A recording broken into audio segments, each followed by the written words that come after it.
The letter was still in his coat pocket when Roscoe Mercer pressed his back against the barn wall and listened to his youngest son cry.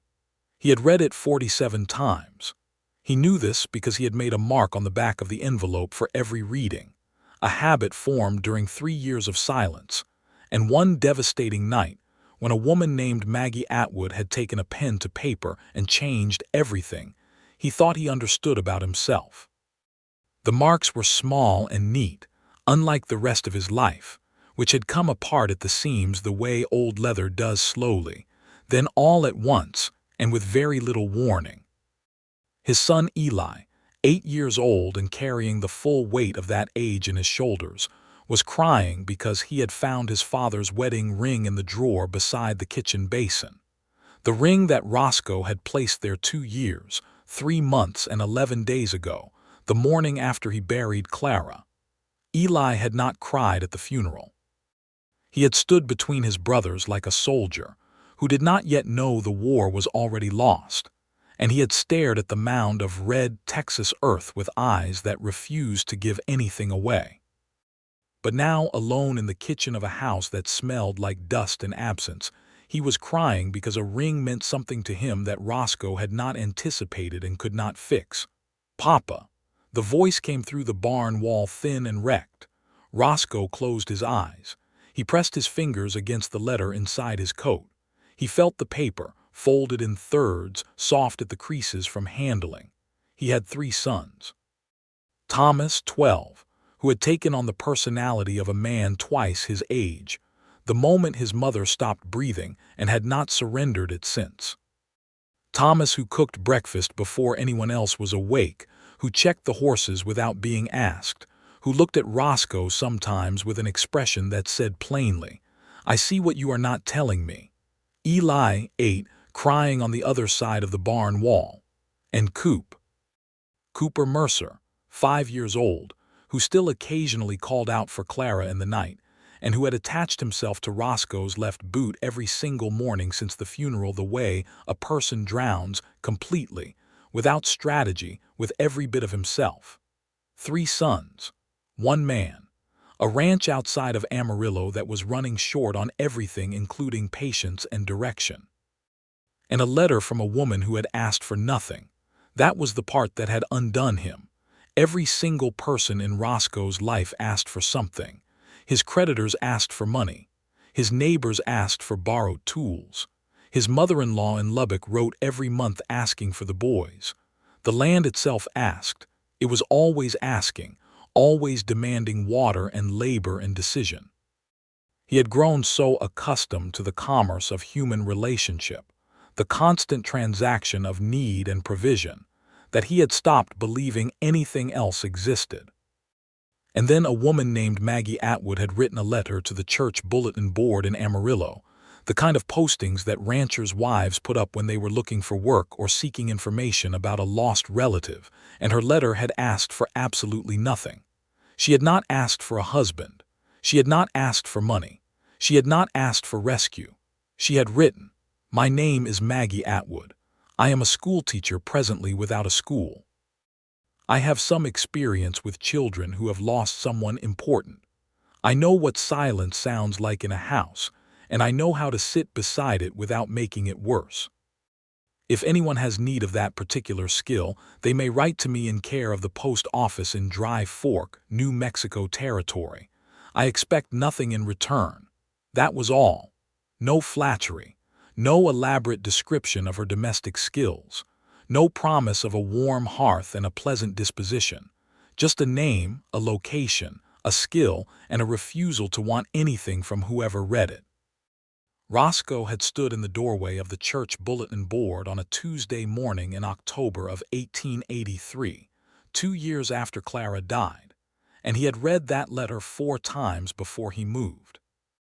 Then he had gone home and read it to himself in the barn, alone, because he did not want his sons to see his face doing whatever it was doing.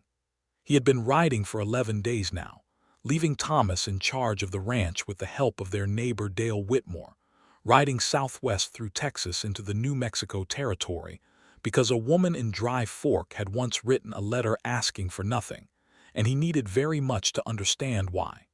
He went back inside to his son. Eli was sitting at the kitchen table with the ring in his open palm, staring at it as though it were a riddle he was losing patience with. He looked up when Roscoe came through the door, and his face was tear-streaked and angry in the way that grief gets when it has been sitting inside a child too long without a proper exit. "Why is it in a drawer?" Eli asked. Roscoe sat down across from him. Outside, through the window that faced west, the last of the evening light was going orange and deep, the way Texas sunsets went when the sky was trying to make up for the heat of the day. "I put it there," Roscoe said. "Why?" He thought about lying. He thought about the several comfortable lies that a father could tell a child about grief and time and moving on, the lies that were not cruel but were also not quite true, the ones that served the purpose of protecting a boy from weight he was not old enough to carry. He thought about all of that, and then he looked at his son's face and understood that Eli was not asking for a comfortable answer. He was asking for a real one. "Because wearing it made me feel like I was lying," Roscoe said.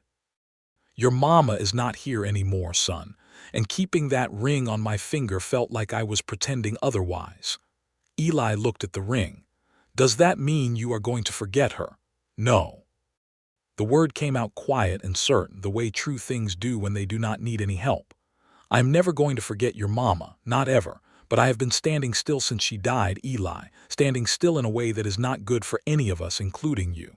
Eli set the ring on the table between them. It caught the last of the orange light.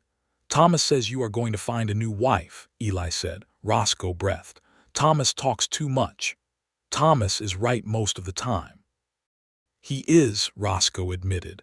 "But I am not going to find a wife. I am going to find a woman who wrote a letter. That is all I know right now." Eli studied him for a long moment with that ancient, unsettling gaze he had sometimes, the one that made Roscoe feel as though his son could see all the way down to the parts of himself he kept locked away. Then Eli picked up the ring and carried it back to the drawer beside the kitchen basin, and he set it down inside carefully, as though placing it exactly where it belonged. "Okay," Eli said. That had been 11 days ago. And now Roscoe Mercer rode through the high desert scrub of eastern New Mexico territory, his horse Brigadier breathing steady beneath him, the letter in his coat pocket worn soft and precious as old scripture, riding toward a town called Dry Fork, and a woman he had never seen and did not know, who had asked for nothing and thereby given him the only thing he had needed, proof that such a thing was possible. He stopped at a rise above a shallow valley just as the late October sun was angling down through low clouds, and below him in the valley, tucked between two sandstone ridges like something that had grown there rather than been built, was a scattering of buildings that could only be Dry Fork. A main street, a livery, a church, a post office, 3 saloons that he could count, a general store with a porch that sagged on one side, and beyond the buildings, houses spreading out toward the desert like an afterthought. A water tower, a school building small but with its door standing open and light inside. Brigadier picked his way down the slope. The town was quiet in the middle-day way that frontier towns got in October, not the dead quiet of a ghost town, but the breathing quiet of a place that was conserving its energy. A man swept a porch. 2 women in dark dresses crossed the street ahead of him without looking up. A dog lay in the shadow of a horse trough and did not move except for its eyes tracking his passage. Roscoe went to the post office first. The man behind the counter was small and precise, with a manner that suggested he took the business of other people's correspondence very seriously indeed. He looked at Roscoe the way post office men always looked at strangers, measuring, suspicious, careful. "I am looking for Maggie Atwood," Roscoe said. The man's expression did not change. "Lots of people look for things," he said. "Most of them walk out disappointed." "I am not looking for trouble," Roscoe said. "I read a letter she posted on the board at my church in Amarillo. I rode here to speak with her." The post office man considered this for a long moment. He was one of those men who made their calculations visible on their faces, which Roscoe found oddly reassuring. Finally he said, "She is at the school. She has been teaching there the past 3 weeks, informal arrangement while they look for a permanent teacher. She will walk back toward Mrs. Birch's boarding house around 4 o'clock. The boarding house is the blue one on Sycamore Street. He paused. If she does not want to speak with you, you will not press her. No, Roscoe agreed. I will not. The man studied him a moment longer, then nodded once, returning to his correspondence. Roscoe went to the livery and got Brigadier settled with water and feed. He sat in the shade outside and ate the last of the biscuits he had packed 4 days ago, hard as saddle leather now but edible, and he drank from his canteen and thought about what on earth he was going to say to a woman who had written a letter asking for nothing. He had a version of it in his head. He had rehearsed it for 11 days of writing. It was a sensible speech, well organized, beginning with his name and his circumstances, moving through his sons and the situation at the ranch, arriving at a reasonable and dignified inquiry regarding whether she might consider coming to Amarillo in some capacity. It was a good speech. He was fairly certain he was not going to say any of it. At 20 minutes before 4, he positioned himself on a bench outside the general store on Sycamore Street, where he could see the road that led from the school without appearing to watch it, and he waited. She came at exactly 4 o'clock, which told him something right away about her character. He recognized her not from any description but from the walk. There are people who walk through the world with the specific quality of having survived something they did not expect to survive, a quality that shows in the spine and the set of the shoulders and the particular way they hold their gaze level, open, not looking for trouble, not assuming the absence of it either. Maggie Atwood walked exactly that way, as though she had come to a thorough understanding with the world and its habits, and was navigating it with clear eyes and no remaining illusions. She was perhaps 28 or 29, dark hair pinned up and coming slightly loose from a long day in the wind. A gray dress that was practical and clean. She was carrying a stack of papers under one arm and had a bag over her other shoulder, and was walking with the purposeful economy of a person who had a great deal to do before dark. She saw him when she was about 30 feet away, not because he had done anything to attract her attention. He had been careful not to. She simply looked up at the right moment, the way people do sometimes when someone is thinking about them very intently, and her eyes landed on him, and he saw the recognition not of his face, which she had never seen, but of something else, the posture, perhaps, or the quality of his attention. The look of a man who had ridden a long way for a specific reason. She stopped. He stood. They looked at each other across 30 feet of Sycamore Street, with the late afternoon light going gold between them. And in that moment, Roscoe Mercer understood 3 things with complete clarity. That this woman was the most interesting person he had ever seen in his life, that she was measuring him with the same precise frankness that she had used in her letter, and that he had absolutely nothing prepared to say that was going to be adequate to this particular moment. He crossed the street. "Miss Atwood," he said, "my name is Roscoe Mercer. I am from Amarillo, Texas. I read your letter." She regarded him without moving or shifting her grip on the papers. "Which letter?" she said. It was not quite a question. "The one you posted on the church board, about sitting beside silence without making it worse." Something moved in her expression, brief and carefully controlled, the way deep water moves when something disturbs it from below. "That was posted 4 months ago," she said. "Most people who saw it did not think it meant anything." "Most people would be right," he said. "I am not most people, Miss Atwood, or at least I am trying very hard not to be."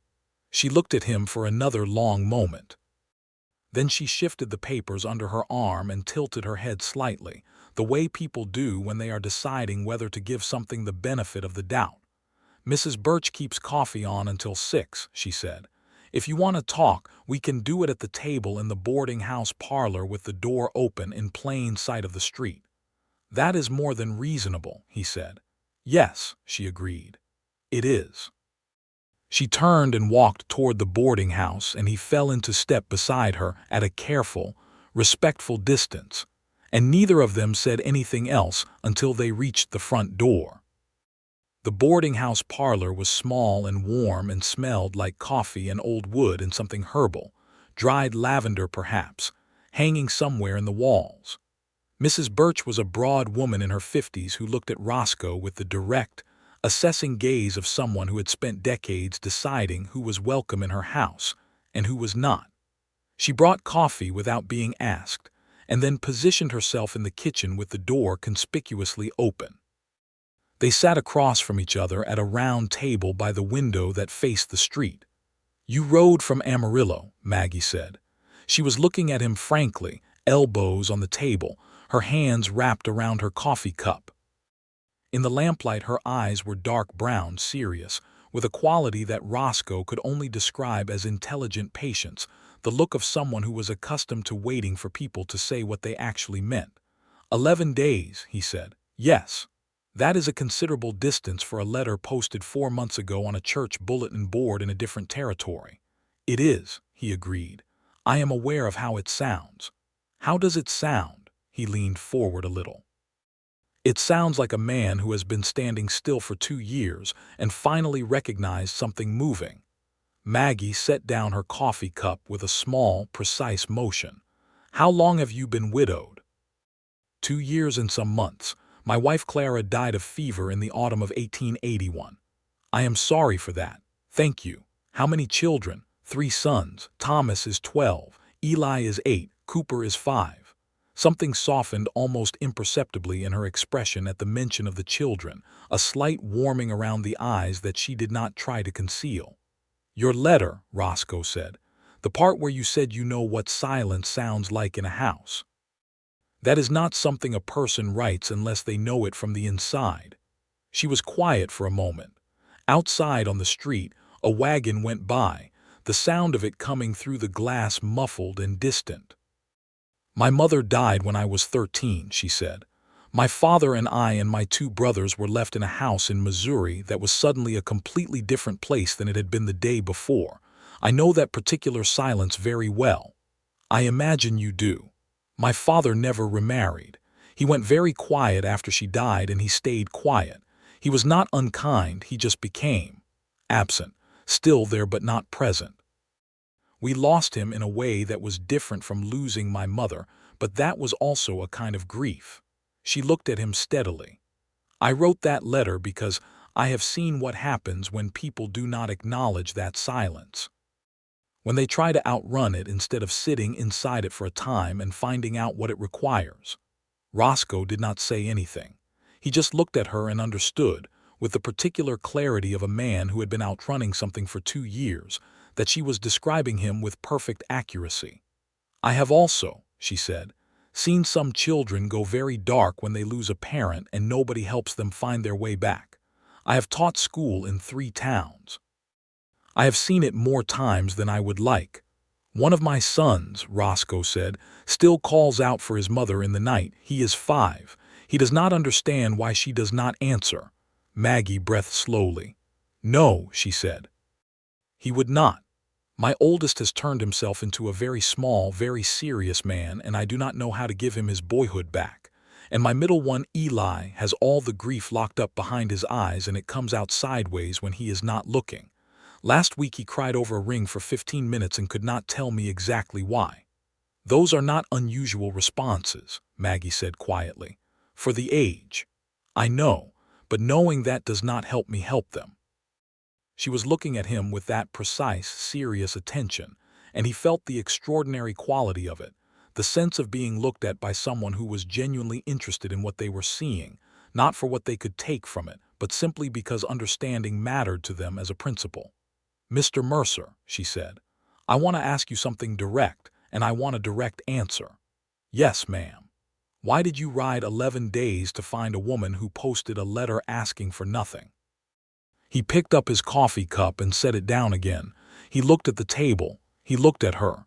"Because everything in my life asks for something," he said. "Every person, every acre, every animal, every debt, every piece of this existence I am trying to hold together. It all wants something from me. I have been giving and giving and giving since Clara died, and I have been running on empty for so long I forgot what it felt like to be full. And then I read a letter from a woman who asked for nothing and said she had something to give without condition, and I realized I had forgotten that people like that existed."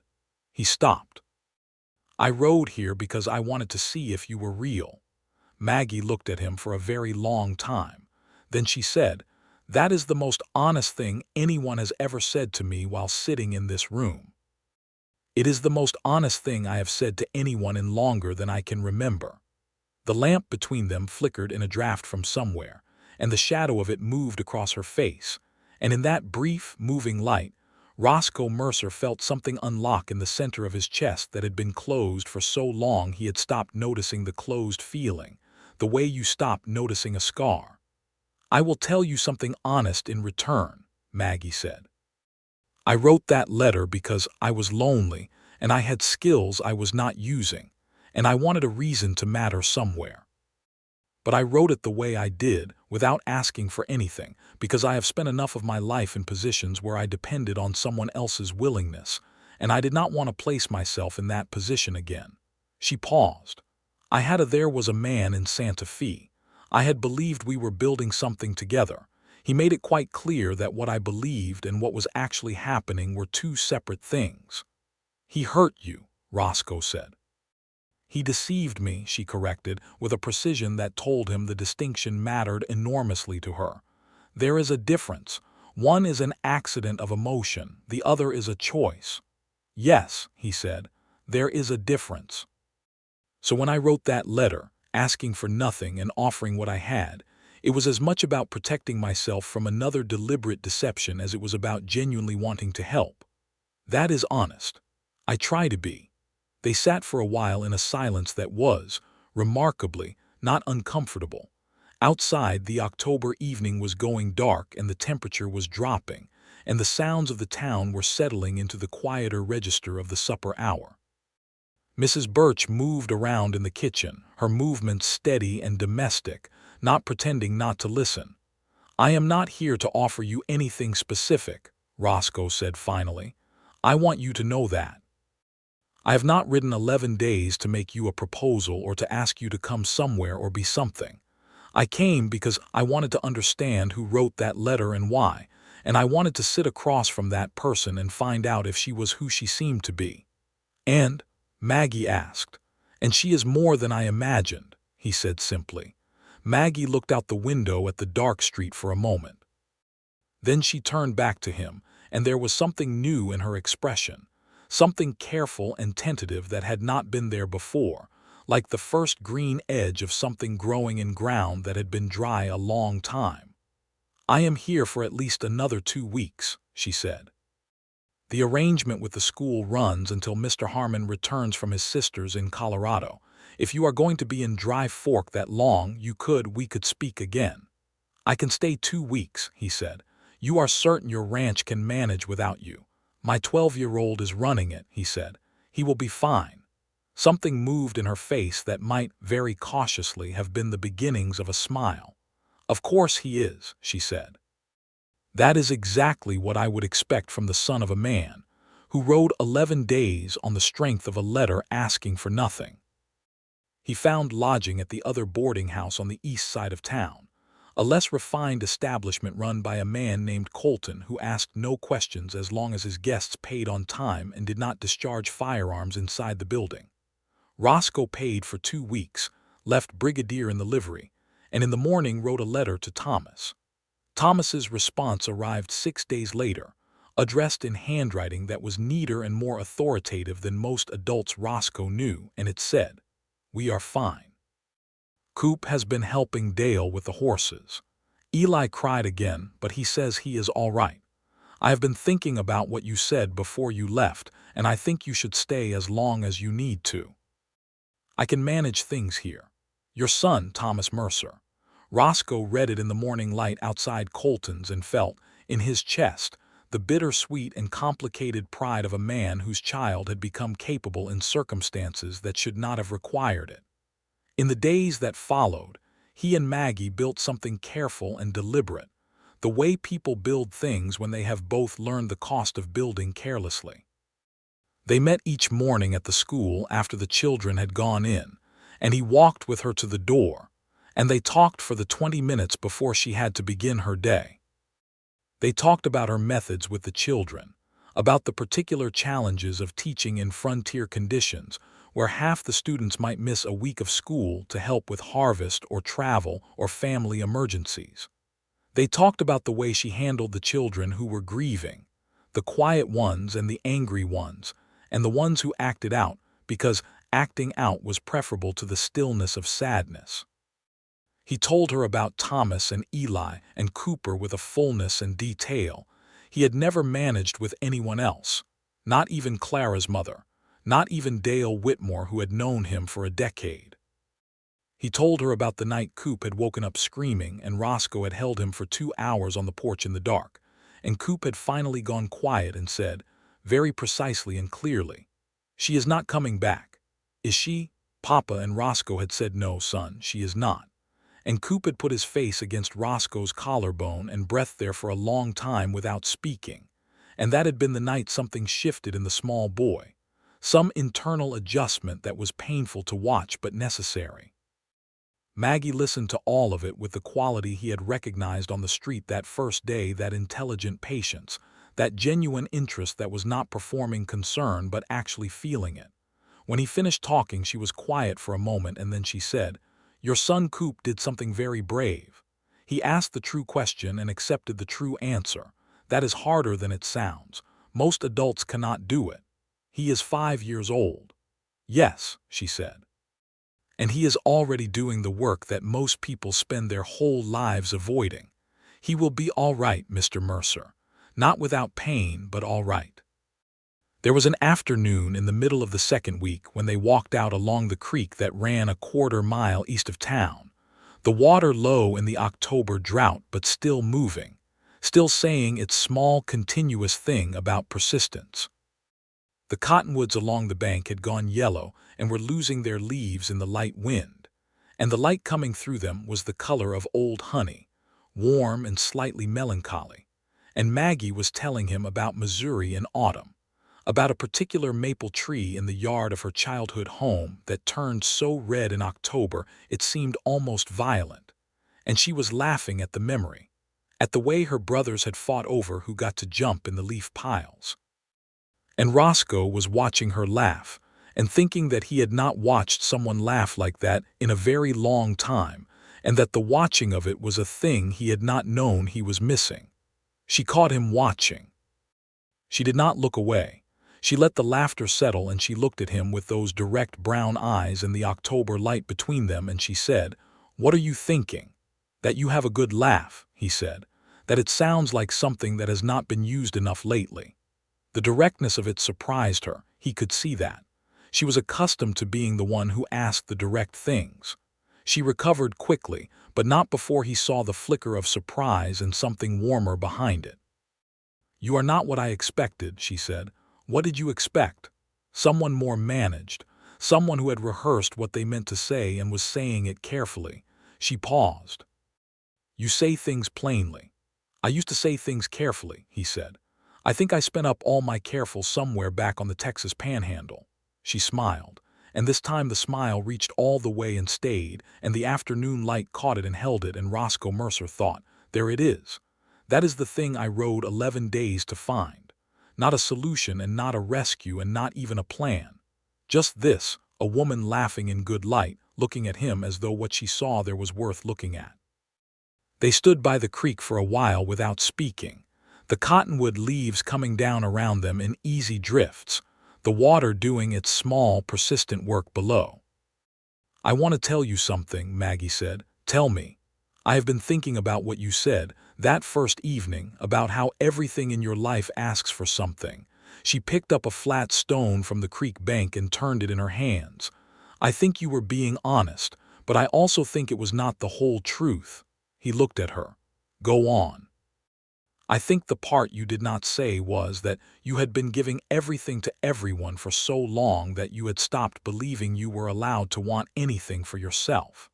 And when you read my letter, A letter from someone who said they had something to give without condition. It was not just the giving that moved you. It was the idea that something could exist between two people that was not entirely transaction, not entirely exchange. Something that was, she paused, looking for the word. Free, he said. She looked up at him. Yes, free. The word hung between them in the clear October air, and Roscoe understood that she was not talking only about him. She was talking about herself, about the man in Santa Fe who had taken from her without telling her what he was taking. About her own long practice of self-sufficiency as armor, asking for nothing because asking meant depending, and depending meant giving someone the power to betray you. That is a hard way to live, he said quietly. Yes, she said. It is. We have that in common, he said. Both of us moving through our lives very carefully. Both of us not asking. Both of us tired of it, she said. And she said it simply, without drama, as a statement of fact, and the simplicity of it was more intimate than anything elaborate could have been. He reached out, very slowly, and took the stone from her hand. She watched him do it, and she let him, and she did not move her hand away when his fingers brushed hers in the taking of it. And he held the stone for a moment and then skipped it across the surface of the low water, 3 hops, 4, and then it was gone. I would like to write to you, he said, when I go back to Amarillo. She was quiet for a moment. I am not going to stay in Dry Fork, she said. I have no particular reason to. Mr. Harmon will be back from Colorado in a week and then the school arrangement ends. Where will you go? She turned and looked at the creek, her profile clean and still in the afternoon light. That is the question I have been sitting with, she said. I have been moving for 3 years. One town, then the next. Always a temporary arrangement. Always useful for a while and then not needed. You would be needed, he said. In Amarillo, she looked at him. He met her eyes. I am not asking you to come as anything other than yourself, he said. You could teach. The school in Amarillo has been looking for a teacher since Mrs. Elgin retired. I know the school board chairman, Samuel Horace. He owes me a good word on account of me lending him 2 horses last spring. You would have a proper position, proper pay, your own lodgings. And my sons, he stopped. He started again. My sons need someone who understands what they are carrying, and I think you might be the person who could help them learn to set it down. Maggie was looking at him with an expression that was careful and searching and something else. Something she was being precise and deliberate about not letting him see yet. And you, she said, what do you need? He held her gaze. I need to know that the woman who wrote that letter is somewhere I can reach her, he said. I need to know that what I found in this town is not something that disappears when I ride back east. That is all, she breathed. That is not a small thing, Mr. Mercer. No, he agreed. It is not. She looked back at the creek. Somewhere up in the cottonwoods a bird was doing something industrious with twigs. The afternoon was very still. I will think about it, she said. He nodded. That is all I am asking. And it was, which was the truest thing about him, and which she understood, and which was possibly the reason that when she turned to walk back toward town she was almost but not quite hiding a smile. He had 4 days left in Dry Fork. On the second of those days, something happened that complicated everything. Roscoe was at the general store in the morning, buying provisions for the return ride, when a man came through the door with the particular quality of arrival that makes everyone in a room pay attention without entirely meaning to. He was tall and well-dressed for a frontier town, wearing a suit that had cost money, with the kind of face that was handsome enough to be dangerous and confident enough to be careless about it. He scanned the room with the easy authority of someone who owned something here or believed he did. His eyes landed on Roscoe. You would be Mercer, he said. Roscoe set down the tin of coffee he was holding. I would, he said. I do not believe I know you. My name is Calloway, the man said. Devin Calloway. I own the Calloway Trading Company in this town. I also know Miss Atwood. The way he said it, no, had a specific weight. Roscoe recognized the weight. It was the weight of a man claiming territory. She has not mentioned you, Roscoe said. She would not, Calloway said. He came a few steps closer, not aggressive exactly but not casual either, with the manner of a man who was accustomed to making his positions clear through proximity. "Maggie and I have an understanding. We have had one for nearly a year. I brought her to Dry Fork. I arranged the school position for her." Roscoe kept his face still. "Is that right?" "She is independent-minded," Calloway said. "Always has been. She does not like to feel obligated. So she would not have told you about our arrangement because she does not like to think of it as an arrangement. But it is one." "Perhaps you should say this to her," Roscoe said. "Directly." "I am saying it to you," Calloway said, "because you are a man from out of town who has been walking Miss Atwood to school every morning and taking her down to the creek in the afternoons, and I think it would be better for everyone if you understood the situation before you made it complicated." Roscoe looked at him for a long moment. He thought about anger. Anger was available to him, sitting right there, easy to reach. He decided not to touch it. "I think," he said carefully, "that what you are describing is an understanding that exists primarily in your own mind, Mr. Calloway, and I think you know that.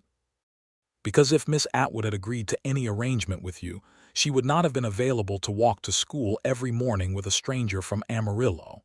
She is a clear-headed woman. She does not do things she has not agreed to." Calloway's expression shifted. Not dangerously. He was not that kind of man, Roscoe judged. He was the kind of man who used implication and suggestion rather than direct force, who created discomfort rather than outright threat. But the shift in his expression was the shift of a man whose strategy had not produced its expected result. "I am not your enemy, Mercer," he said. "I did not think you were," Roscoe said. "But I also do not think this conversation is one you should be having with me." He picked up the tin of coffee again. "Good morning, Mr. Calloway." He paid for his provisions and left. That afternoon he went to Maggie directly. He found her at the school, the children gone for the day, sitting at the teacher's desk going over her papers. The afternoon light came through the single window and fell on her desk in a bright rectangle, and she looked up when he came in, and her face did the thing it had started doing in the past several days when she saw him, that slight warming, that cautious opening. "Devin Calloway spoke to me this morning," he said. The warming stopped.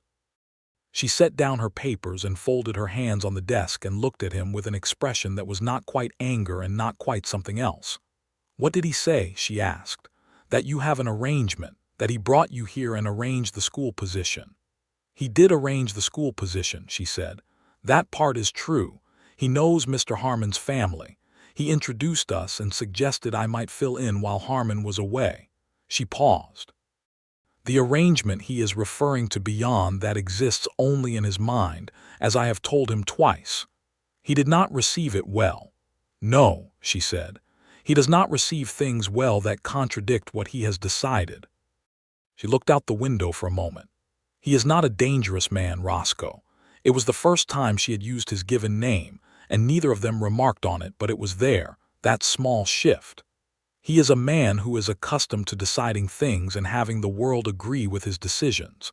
He decided he wanted me here, and he decided I would stay, and he decided we would eventually come to a more formal understanding." She looked back at him. "He did not think to ask me what I wanted." "He has that habit," Roscoe said. "Yes," she looked at him steadily.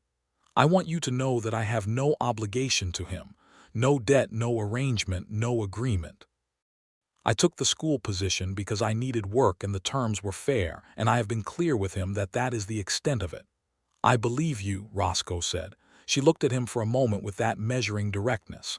"You came here to tell me he had spoken to you, not to challenge me about it or demand an explanation, just to tell me." "Yes. Most men would have either confronted him directly or come to me with an accusation," she said. "I am not most men," he said. "Or at least I am working on it." She looked at him for another moment, and then she stood up from the desk and walked to the window and looked out at the afternoon, and when she turned back around there was something different in her posture, something that had released, as though a decision had been reached without the full process of deliberation being visible. "I will come to Amarillo," she said. He was very still. "Not for you," she said. with a precision that he had already come to understand was not coldness but honesty. "Not yet, not in that way. I will come because the school position sounds like something proper, and because I am tired of moving town to town, and because 3 boys who are learning to carry grief deserve someone who understands it, and because—" She stopped. She looked directly at him, and in the afternoon light her eyes were very warm and very honest. "Because I want to find out what this is, between you and me, and I cannot find that out if we are 300 miles apart." Roscoe breathed for what felt like the first time in some minutes. "That is more than I asked for," he said. "I know," she said, "but you did not ask, which is why I am giving it." On the morning of his departure, Roscoe went to the post office and wrote a letter to Thomas. In it he said that he was coming home, that he would be back within 2 weeks, and that there would be some news when he arrived. He told Thomas to tell Eli and Coop that their father was all right and riding fast. Maggie walked with him to the livery to see him off. The morning was cold, the November air sharp and clean, the sky a hard blue above the sandstone ridges. Brigadier was fresh and ready, stamping on the livery floor with the impatience of a horse that had been rested for 2 weeks. "You will write before you arrive," she said. "I will write every week," he said. "Once a week is sufficient," she said, and the slight primness of it was covering something else entirely, something she was not quite ready to say plainly yet, and he loved that about her, that she was this precise and careful, and that underneath the precision was something warm and real and guarded like a fire in a good stove, kept in for the cold. "Once a week," he agreed. He mounted. She stood in the livery doorway looking up at him in the morning light, her dark hair, her gray coat, her direct eyes. "Be safe," she said. "Maggie," he said, and he only called her that for the second time, and she tilted her head slightly at the sound of it. "Thank you for being real." She was quiet for a moment. Then, "Thank you for coming to find out." He rode. The ride back to Amarillo took 10 days instead of 11 because he pushed the pace a little, because the cold was coming in from the north, and because he wanted, with a wanting that was unfamiliar and bright as a new coin, to see his sons. He crossed back into Texas on the 7th day, and the landscape shifted from red sandstone to the flat brown immensity of the Texas panhandle, and he breathed the particular smell of it, caliche dust and dry grass and the distant sweetness of cattle, and he thought about his ranch with something closer to affection than obligation for the first time in longer than he could remember. He was going back to something, not running from anything. The difference was everything. Thomas met him at the gate. He was standing there when Roscoe rode up the last quarter-mile of road to the house, standing with his arms crossed and his posture that of a man who has been holding things together by will alone and is now allowing himself to relax it a little. At 12 years old, Thomas had Clara's eyes and Roscoe's height already coming in, and he had a quality of self-possession that made people think he was older than he was, and then feel slightly guilty about thinking it. "You look different," Thomas said when Roscoe dismounted. "Different how?" Roscoe said. "Better." Thomas considered him with those eyes. "You look like someone who got something they were looking for." "I did," Roscoe said. "Was it a woman?" "Thomas. Dale said it was a woman. He said you had the look of a man doing something specific when you left." "Dale talks too much." "Everyone in our family talks too much or not enough," Thomas said. "Was it?" "Yes," Roscoe said. "Her name is Maggie Atwood. She is a school teacher. She is going to come to Amarillo in a few weeks and take the position at the school." Thomas absorbed this. He nodded slowly, processing it with that deliberate gravity of his. "Are you going to marry her?" "I have known her 2 weeks," Roscoe said. "Papa." "I do not know what I am going to do," Roscoe said honestly. "I know that I went and found her and she was worth finding, and we are going to see what comes next. That is all." Thomas nodded again. Then unexpectedly he reached out and put his hand on Roscoe's arm briefly, a quick pressure, the gesture of a boy performing a man's comforting gesture because the boy inside was not comfortable with its emotional weight but was doing it anyway. "That is enough," he said. "For now." Coop was asleep inside, worn out from a day of helping with the horses. Eli came out of the barn when Roscoe brought Brigadier in, and he looked at his father with those dark, assessing eyes, and then, without ceremony, walked over and leaned against Roscoe's side in a way that was not quite a hug but was more than standing nearby. And Roscoe put his hand on his son's shoulder, and they stood there in the barn for a moment, and Roscoe thought, "We are going to be all right. Not today, not all at once, but in the way that real things get better slowly, clumsily, with setbacks, but fundamentally and truly." He was home. The letters started the following Monday.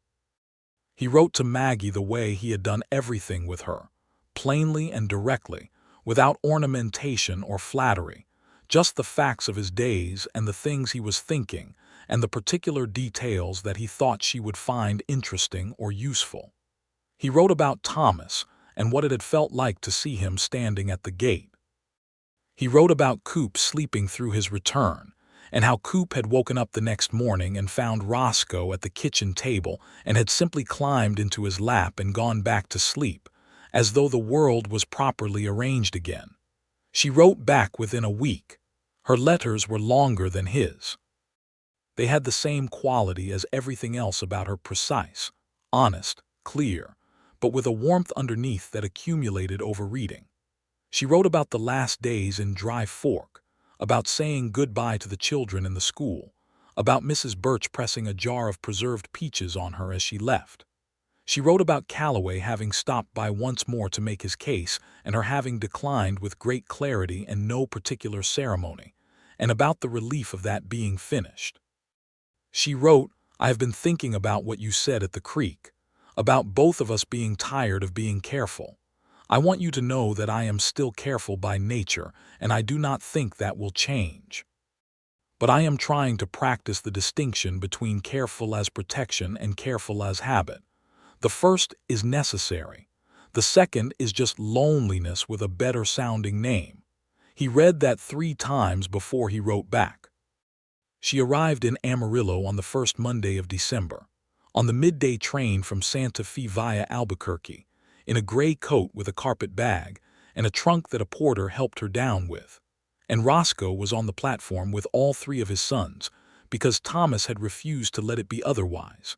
And when she stepped down from the train car and saw the 4 of them standing there, Roscoe tall and steady, Thomas beside him with his arms crossed in exactly the manner of his father, Eli a step back with his careful measuring look, and Coop standing in front of all of them holding a slightly lopsided bunch of dried flowers that he had assembled with tremendous seriousness that morning.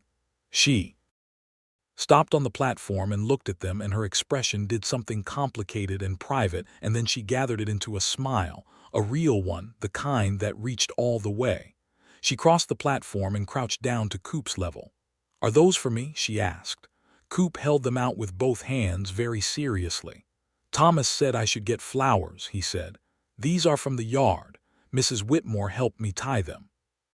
"They are perfect," Maggie said, and took them from him, and looked at him for a moment with that quiet attention she had, and something passed between them that was immediate and deep and had nothing to do with words. She stood and looked at Eli, who looked back at her. "You are Eli," she said. "Yes, ma'am," he said. "Your father has told me a great deal about you." Eli's expression was careful. "Good things or bad things?" "Real things," she said. "I prefer those." Something shifted in Eli's careful expression. Not a smile exactly, but an opening, the first small one. She looked at Thomas. He looked at her with those Clara bright eyes, measuring and serious. "You are Thomas," she said. "Yes, ma'am."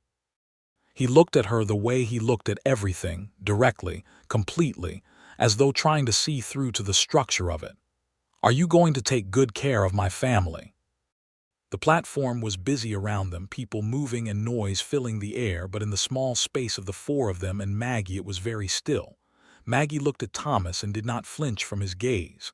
"I am going to try very hard," she said, "and I am going to tell you honestly when I get something wrong.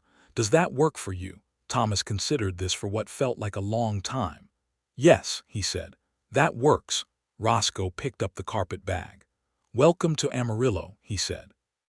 She looked at him over the boys' heads, and the look was warm and nervous and certain all at the same time, and he thought, "Yes, this, exactly this." She moved into lodgings at the boarding house run by a woman named Harriet Cross on Polk Street, 2 miles from the Mercer Ranch, proper and independent, which was exactly what she had stipulated and which Roscoe had arranged without argument. Samuel Horace, the school board chairman, had been surprised and somewhat flattered by Roscoe's direct and slightly aggressive advocacy on Maggie's behalf, and after meeting her for 10 minutes had offered her the position on the spot. She started at the school in January of 1884. In between, through December, she came to the ranch twice a week for supper. This was Thomas's idea, proposed to his father with the same matter-of-fact gravity he brought to everything, framed as practical. She should know the ranch and we should know her, but carrying underneath it the unmistakable quality of a boy who was allowing himself to want something and was being very practical about how he was going to get it. The first supper was careful and a little formal, Maggie and Roscoe conducting themselves with the precise cordiality of two people who were very aware of each other and were performing restraint for the audience of 3 boys. By the third supper, they had mostly given up on the performance. By the 5th, it was simply dinner, the way dinner is when the table has found its rhythm, everyone talking over each other in the comfortable way of people who have started to know where each other's edges are. Coop appointed himself Maggie's official assistant in anything she did in the kitchen. This was of questionable practical value, but of enormous social importance, and Maggie received it with the seriousness it deserved, giving him real small tasks and explaining them with the careful attention she gave her students, and Coop was suffused with the particular dignity of a 5-year-old who has been trusted. Eli asked her questions. Eli was a question-asking boy by nature, but he asked Maggie different kinds of questions than he asked his father questions about her history, about Missouri, about the schools she had taught at, about why she had left each one. Not aggressive questions, but searching ones, the questions of a child building a picture of someone and needing the right pieces in the right order. She answered all of them honestly, including the ones about the man in Santa Fe. She did not give Eli every detail, but she gave him the true shape of it, that she had been deceived by someone she trusted, and that it had been painful, and that she had learned from it. Eli listened to this with great attention and then said, "Did you stop trusting people after that?" "For a while," she said, and then your father wrote me a letter," she said, "and I decided to try again." Eli looked at her for a long moment. Then he got up and took his plate to the basin without being asked, which in Eli language was approximately equivalent to a bear hug. Roscoe watched all of this from a place of quiet astonishment. Not because it was more than he had hoped for it was considerably more, but because of the way it was happening. The way Maggie met each of his sons exactly where they were, not trying to be Clara, not trying to fill that specific absence, but creating her own presence in the house that was distinct and real and hers. She brought something that had not been there before, not a replacement but an addition, and the house seemed to breathe differently on the nights she was there. He told her this one evening after the boys had gone to bed, sitting on the porch in the cold December air with coffee, and she listened and was quiet for a moment and then said, "I feel it too, the breathing." "What do you mean?" "I mean, this house feels like a place where people are trying," she said. "Houses have given up, this one has not. It is exhausting itself trying." She looked at the dark yard. "That is something worth coming back to." He set down his coffee cup and turned toward her on the porch bench, and she turned toward him, and in the cold quiet of the December evening with the stars very bright above the flat Texas darkness, he reached out and took her hand. She looked down at their joined hands, then up at him. "Roscoe," she said. "Yes. I want to be very clear about something. Always. I am not going to let this be complicated," she said, and her voice was steady but her hand was warm in his and she was not pulling it away. "I am not going to let there be hidden things or things left unsaid or the kind of slow drift where people convince themselves everything is all right until it suddenly is not. If I am in this, I am in it plainly and clearly, and I need you to be too." "I am," he said. "I have been nothing but plain with you. "I know," she said. "That is what I am depending on." He squeezed her hand, and she did not move, and the night was cold, and the stars were enormous, and Roscoe Mercer thought that he had not felt this specific warmth in longer than he could account for. This warmth that was not comfort exactly, but more than that, hope, he thought. This is what hope feels like when it is not just wishful thinking, when it has a hand in it and a name and a face. "I am in love with you," he said.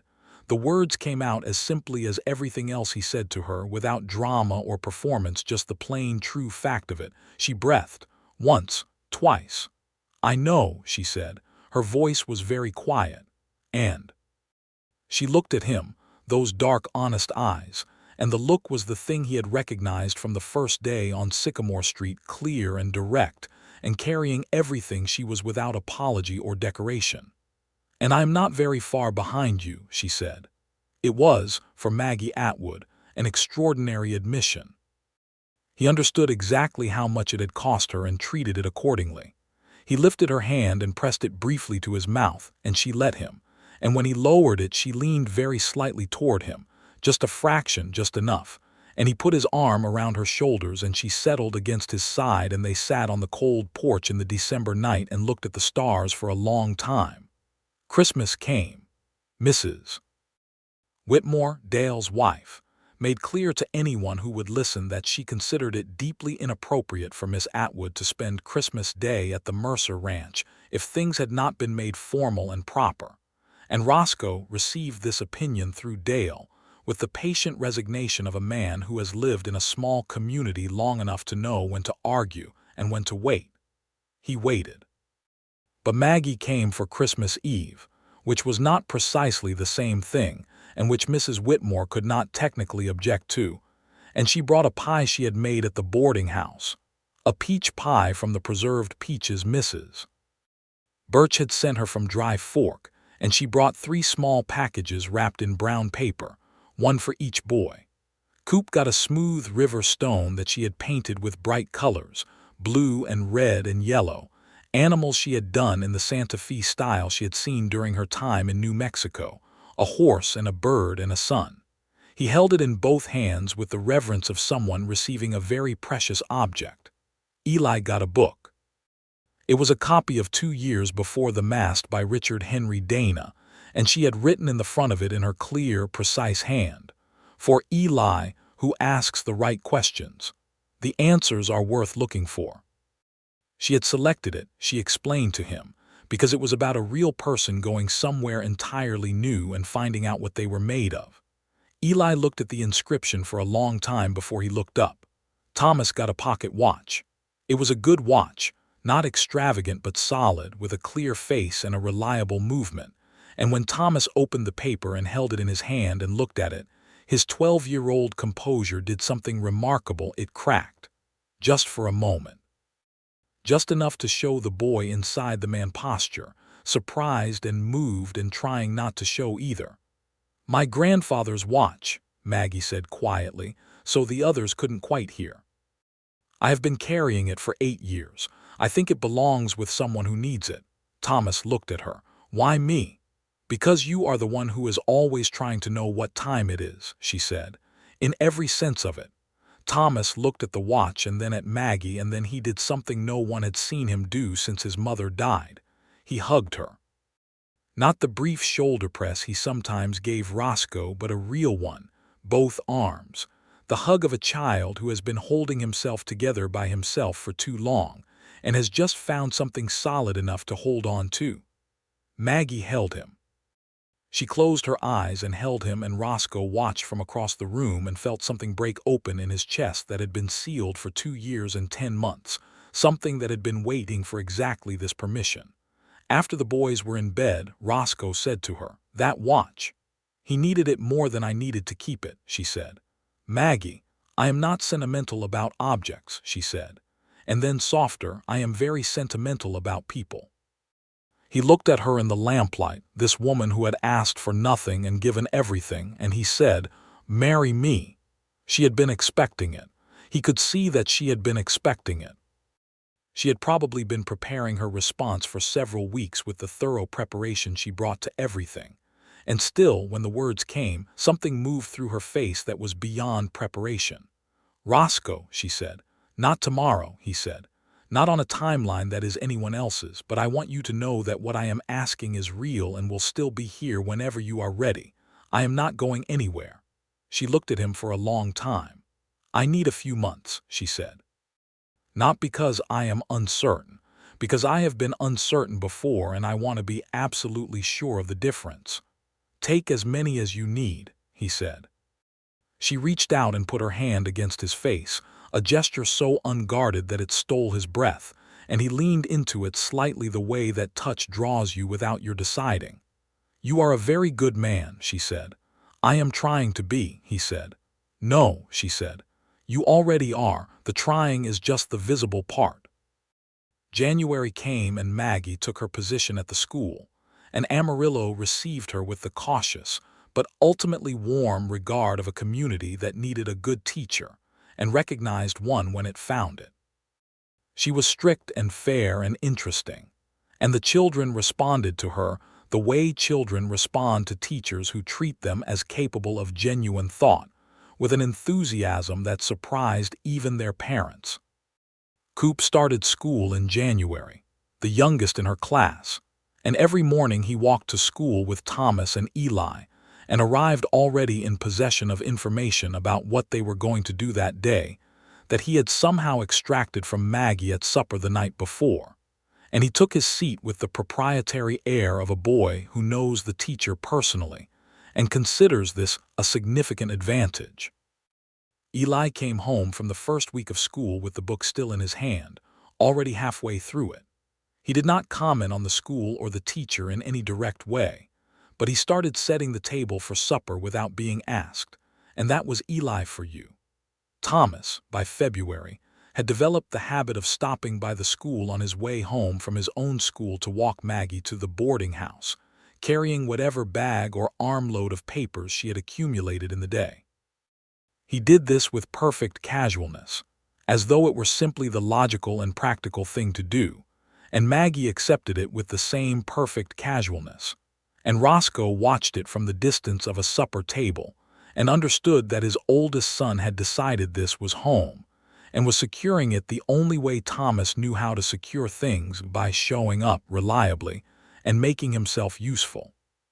Spring came in March with its windy, unreasonable warmth, the Texas panhandle going from winter to almost summer with very little in between.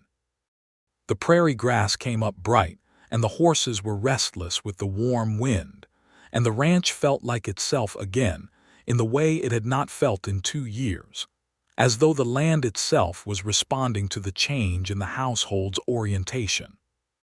Roscoe found himself going to the school after lunch on Fridays, the end of the school week, and walking Maggie out to the edge of town where the prairie opened up, and they would walk for an hour in the spring wind, talking about the week's events and about the boys and about things that had nothing to do with their immediate circumstances. Books they had read, opinions about the coming railroad expansion, the question of whether the Texas cattle trails would survive the increasing use of barbed wire fencing. They talked the way people talk when they have given up trying to impress each other and are simply interested in each other's minds.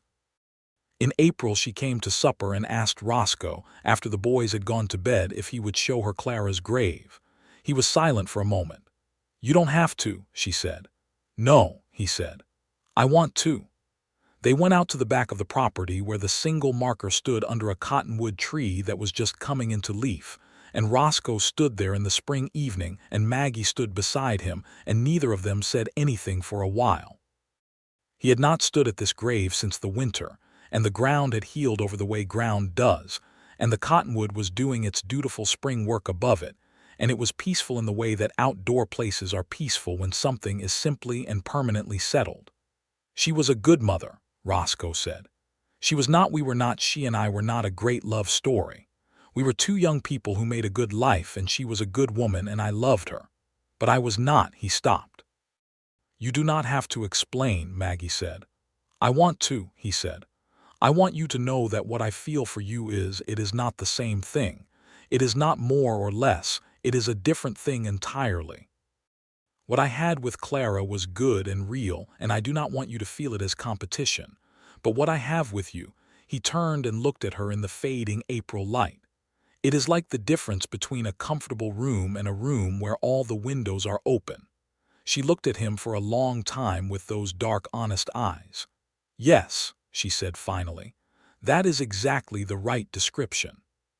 She reached out and took his hand, there beside Clara's grave, and they stood for a moment in the evening with the cottonwood above them, and it was not sad. It was the particular kind of peaceful that comes when the past and the present have found a way to exist without fighting each other. In May, on a Saturday morning when the spring was fully come and the prairie was doing everything it could with the good weather, Maggie came to the ranch early before breakfast, and she found Roscoe in the barn with Brigadier, and she said without preamble, "I am ready." He looked up from what he was doing. "I have been absolutely certain for 3 weeks, and I wanted to wait until the certainty felt steady rather than new," she said. "It is steady now." She met his eyes. "Yes, Roscoe, the answer is yes." He set down the brush in his hand and crossed the barn and stood in front of her and looked at her face in the morning light coming through the barn door.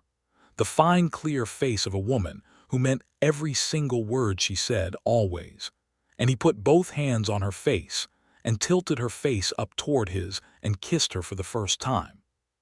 She put her hands against his chest and kissed him back with everything she had, none of the caution now, or rather the caution transformed into something else: attention, care, the quality of being fully present, being entirely here, which was its own kind of intensity. They got married in June of 1884. The wedding was not elaborate, because neither of them wanted it to be. It was held at the church on a Tuesday afternoon in the good summer light, with the boys sitting in the front row, Thomas ramrod straight and trying not to look emotional and failing, Eli beside him with his arms crossed, and his face doing the complicated interior work that Eli's face did when something important was happening, and Coop at the end of the pew dressed in his best clothes with his hair combed, and a serious expression that kept breaking into a smile that he would suppress, and then allow, and then suppress again. The minister, Reverend Alcott, read the vows, and they said them to each other in the way they had said everything to each other. Plainly, directly, with the quality of two people who understood exactly what they were undertaking. When the Reverend said, "You may kiss your bride," and Roscoe turned to Maggie and she looked up at him and he kissed her, Coop said, clearly enough for the whole small congregation to hear, "She is ours now." And the laughter that went through the church was the kind that carries real feeling in it, the kind that comes from people genuinely moved and choosing to express it in the way that is available to them. Maggie laughed too. She pulled back from Roscoe and looked at Coop with shining eyes, and she said, "Yes, I am." The summer moved through its long golden days. Maggie moved into the ranch house and brought with her the carpet bag and the trunk and several additional boxes that had arrived from storage she'd kept in Missouri, and the house absorbed her presence the way a house absorbs someone who belongs in it gradually and then completely. She hung things and rearranged things and kept some things exactly as they were, because she was intelligent about which battles were worth having with the established order of a house. She kept teaching. The school board, some of whose members had mild opinions about whether a married woman should continue in the position, were persuaded by the simple fact that nobody else wanted the job and that their children were thriving. Maggie was not particularly interested in the board's opinions about her domestic arrangements and said so, with perfect courtesy and absolute firmness, and the board retreated. Roscoe rebuilt the north fence with Dale Whitmore's help and renegotiated the cattle contract with the buyers in Fort Worth and had a quiet, functional year on the ranch, the first genuinely functional year since Clara's death. He attributed this to several things: the fence, the new contract, the fact that Thomas was getting bigger and more useful every month. He also attributed it to sleeping in the same bed as a woman who made him feel, every single morning when he woke up, as though the day ahead was something he had reasons to be interested in. In the fall, school started again, and Eli, at 9, discovered a talent for mathematics that surprised his teacher, who was his stepmother, and surprised no one who knew how Eli's mind worked. He was a precise and literal child, and mathematics rewarded precision and literalness with the generosity of a system that had no hidden motives. Eli loved it with the focused intensity that was his particular character. Thomas had been asking, with increasing directness, about the ranch's financial structure. He was 13 now, and had the methodical seriousness of a boy who was building himself towards something and knew it. Roscoe began including him in the decisions that were appropriate to include him in, and watched his son's face come alive with the particular pleasure of being taken seriously, and thought that this was perhaps one of the most important things a father could do. Coop was 6 and starting to develop the personality that would stay with him: social, warm, inclined toward making everyone in any room feel included, with a gift for resolving small arguments among the other children at school that Maggie had observed and reported to Roscoe with the delighted recognition of a teacher who has spotted something real. In November, Maggie told Roscoe she was expecting. She told him in the kitchen after supper, the boys already in bed, in the quiet of the evening with the lamp on the table between them and the night wind going around the outside of the house. She said it plainly, the way she said everything, watching his face. He sat very still for a moment. And then his face did something she had never seen it do in the year and some months she had known him. It opened completely, all the careful management of it gone, and what was underneath was pure and uncomplicated and bright as the morning. He came around the table and picked her up out of her chair, which startled a laugh out of her, and held her, and she put her arms around his neck, and he said against her hair, "We need to tell the boys." "In the morning," she said. "In the morning," he agreed. And held her. The morning telling went, predictably, in 3 distinct directions. Thomas said, with the gravity of a person taking on additional information and processing it seriously, "We will need to expand the house. The small bedroom is too small for a nursery and also to share with Coop." He had clearly already been thinking about logistics. He was 13. Eli said nothing for a moment and then said, "Is it going to be a boy or a girl?" And when Maggie said they did not know yet, he said, "I want it to be a boy," with the certainty of someone who has thought about it and arrived at a conclusion. Coop listened to all of this and then looked at Maggie and said, "Does this mean you are our real mama now?" The kitchen went very quiet. Maggie looked at Coop for a moment, and then she got down on one knee in front of him, which was her habit when she needed to speak to him at eye level, and she said, "I have been your real Maggie since the day you gave me those flowers at the train station. A new baby does not change that. It only means there will be more people in this house who are loved, and I do not know about you, but I think that sounds like a good situation." Coop considered this. "It does sound good," he said. "I thought so," she said. The baby came in July of 1885 in the hottest part of the summer, arriving with more urgency and noise than any of them had expected. The doctor, an experienced man named Dr. Perkins, who had attended births in the Panhandle for 20 years, was calm and competent, and Roscoe sat in the hallway outside the bedroom and listened to the sounds of things happening and thought that this was, without question, the most frightening and the most extraordinary thing he had participated in that did not involve horses. It was a boy. A boy with dark hair like Maggie and gray eyes like Roscoe, healthy and loud and thoroughly present in the world from the first moment, in the manner of people who arrive knowing what they are about. They named him James Mercer.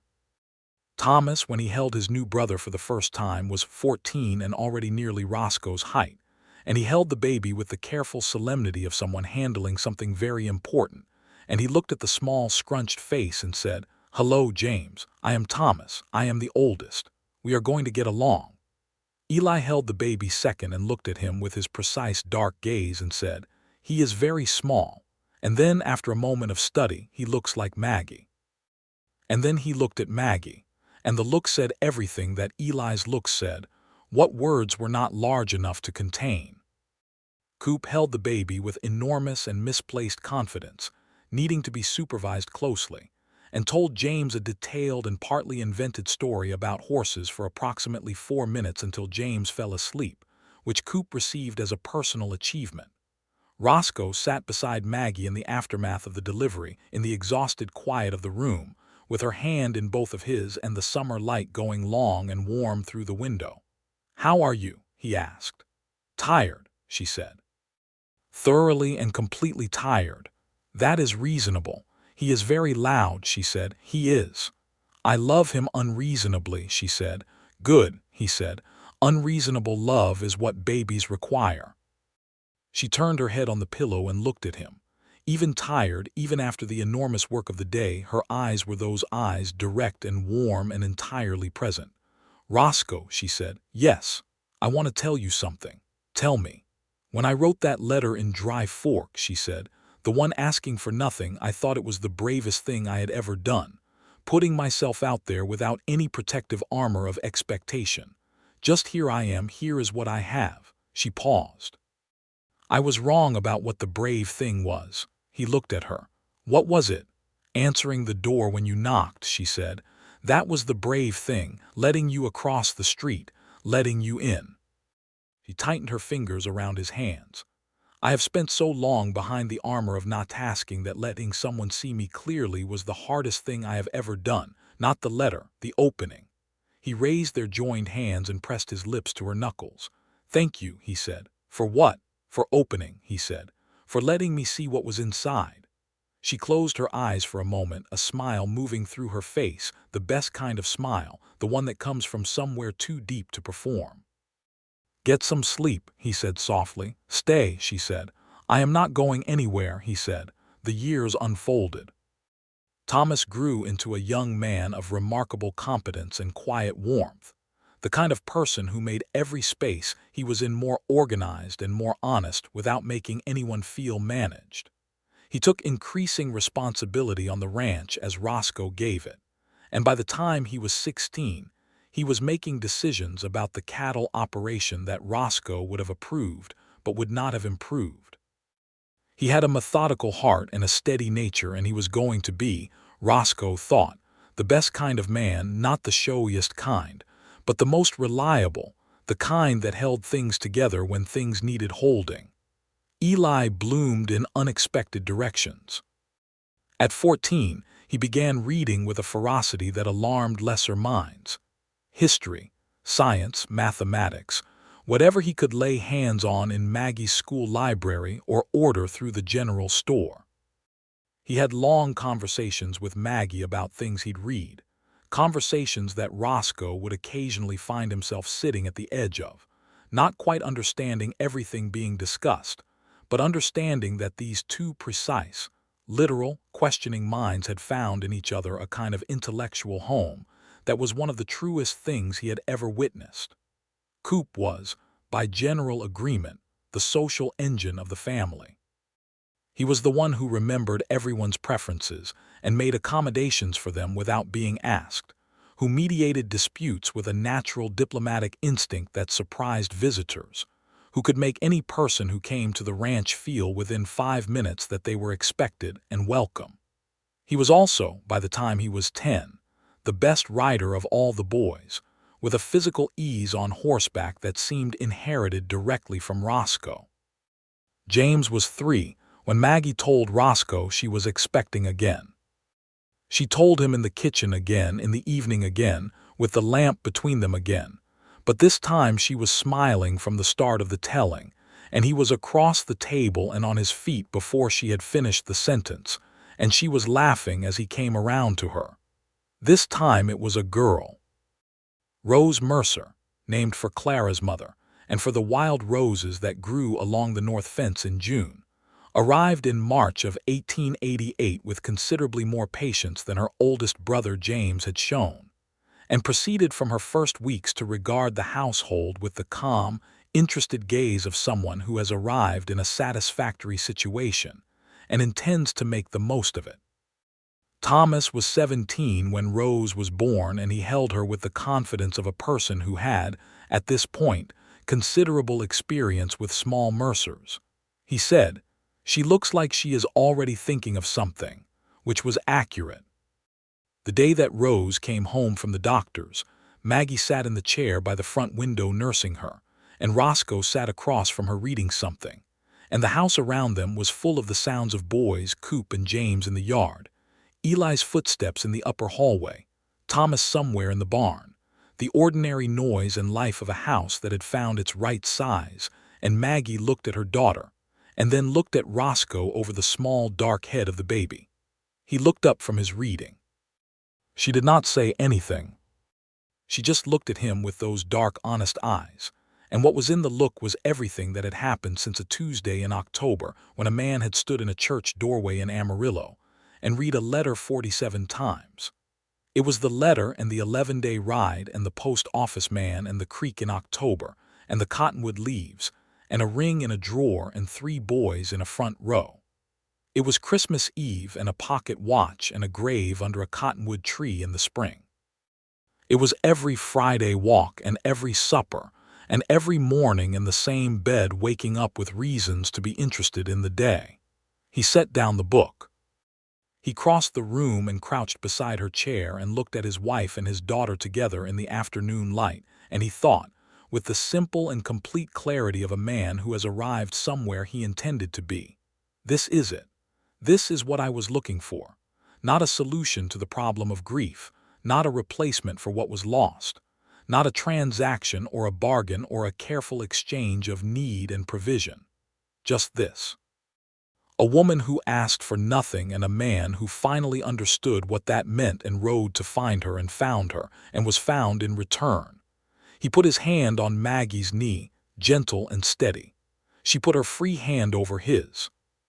Outside, Coop yelled something to James about the horses, and James yelled back, and somewhere in the barn Thomas was whistling, and Eli's footsteps came down the stairs with that methodical regularity that was entirely his, and the spring wind went around the house, and the prairie stretched out in all directions, flat and enormous and full of everything the next day would require.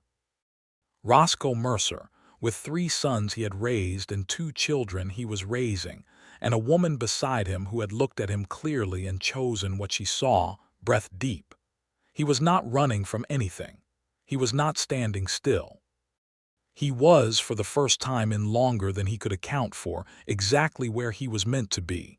And that, finally, was enough. It was more than enough. It was everything.